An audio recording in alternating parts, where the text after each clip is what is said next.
In scene 6, the image delivers a silent reversal. The table reflection reveals a hidden identity, dramatic lighting acts as judgment, and the distorted close-up visualizes fractured perception. I will analyze this scene step by step from the following perspectives. I chose this scene because it not only concludes the narrative arc, but also marks its emotional peak. The camera captures the protagonist's shift from confidence and arrogance to sudden shock and collapse. This scene therefore functions as both a culmination and a revelation. Power does not protect, it devours.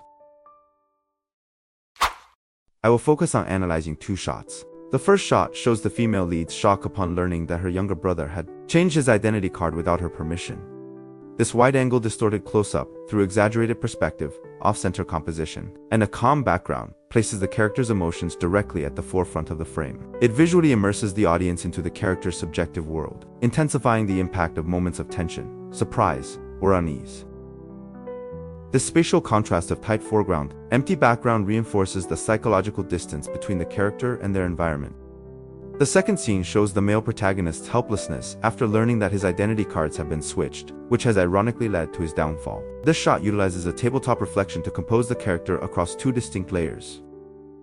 The vertical symmetry achieves formal balance while generating a compelling psychological contrast. The upper layer embodies the external, socially performed posture, whereas the reflection below unveils deeper, more nuanced emotional undercurrents through the interplay of surface reflection and spatial doubling. The frame not only documents reality but also mirrors the character's inner psychological tension and conflict of identity. On-camera movement. This scene primarily relies on handheld shots. The natural instability and subtle shake break the visual equilibrium, implicitly communicating the protagonist's loss of control and the unsettling descent in his social status.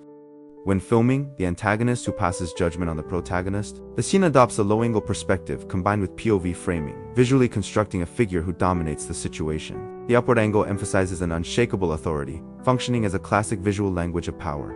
In this shot, a static frame with manual focus keeps the audience's attention on the trophy, creating a sharp contrast with the protagonist's unethical actions and revealing the hypocrisy behind those in power.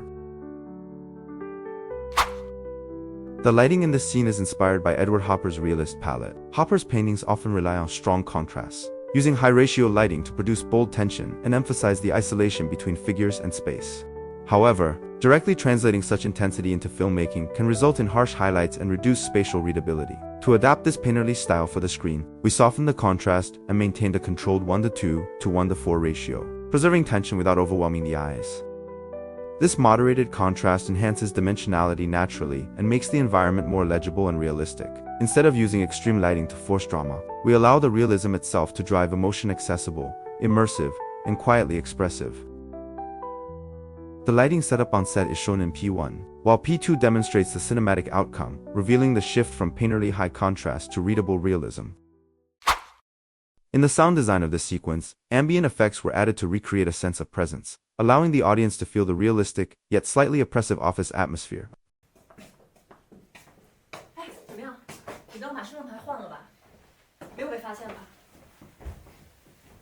For the background music, I intentionally adjusted the intensity and inserted a sudden cutoff point, synchronized with the moment when Li Wen drops the sign in resignation.